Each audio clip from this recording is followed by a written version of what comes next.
I'm Lizzie Cohen, Manager of Digital Communications at Devex. I'm joined here today by Yasmin Madan, the Global Marketing Director for Population Services International, but better known as PSI here in DC. Thank you so much for joining us today. Wonderful to be here. Thank you. So I'd love to hear from your experience. What do you really envision the role of social enterprise in future health systems? Let's start with what health systems are designed to do. They're designed to meet health needs of all consumers.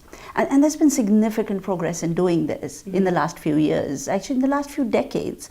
But still, these systems are failing those most in need. We're also seeing increasingly in development, we have to think about sustainability and have sustainable responses that continue beyond life of any donor funding. So what we do is we turn to who does this most successfully, who meets market failures successfully, and that's businesses. And social enterprise really is a business that's trying to do good. And what it does, it starts with putting the consumer right at the center.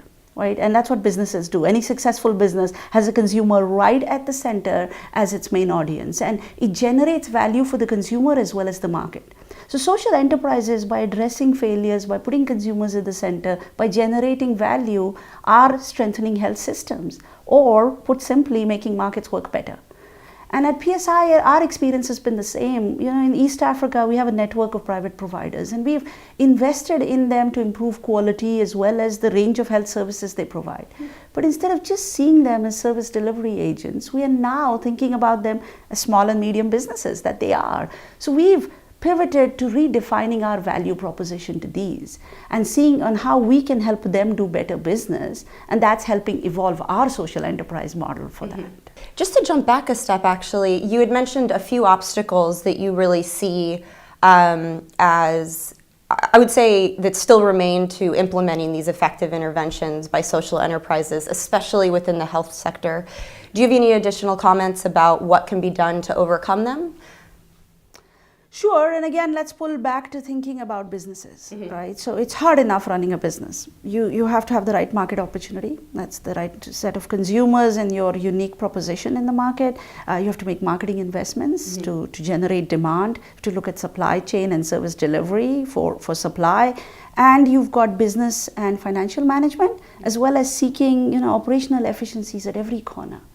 So that's for a regular business in a developed market. Now take developing country markets, take this and then some, right? So finding that right consumer who typically is at the bottom of the pyramid, and there's limited purchasing power. But there's all the other socio-cultural barriers, whether it's rural populations or youth or high-risk populations, right? Then there's supply issues. But also there's these things we call enabling environment, which is what's the policy, what is happening with quality, where is coordination, is there enough market information? So social enterprises have this additional hump, so to speak. In addition to let's be successful lean businesses, they operate in these challenging environments. For us, a big insight that's really gaining traction internally is behaviors. We've often thought about behaviors at an individual level, but to expect an individual to adopt healthy behavior when the rest of the system around them is failing is asking for too much. So at PSI, we're looking at behaviors along market players, whether they're direct players, like I said, manufacturers or distributors, or indirect players, regulatory bodies, government partners, other stakeholders. So we try and focus on their capacities and incentives and change their behaviors so that these markets are basically healthier markets for healthier consumers.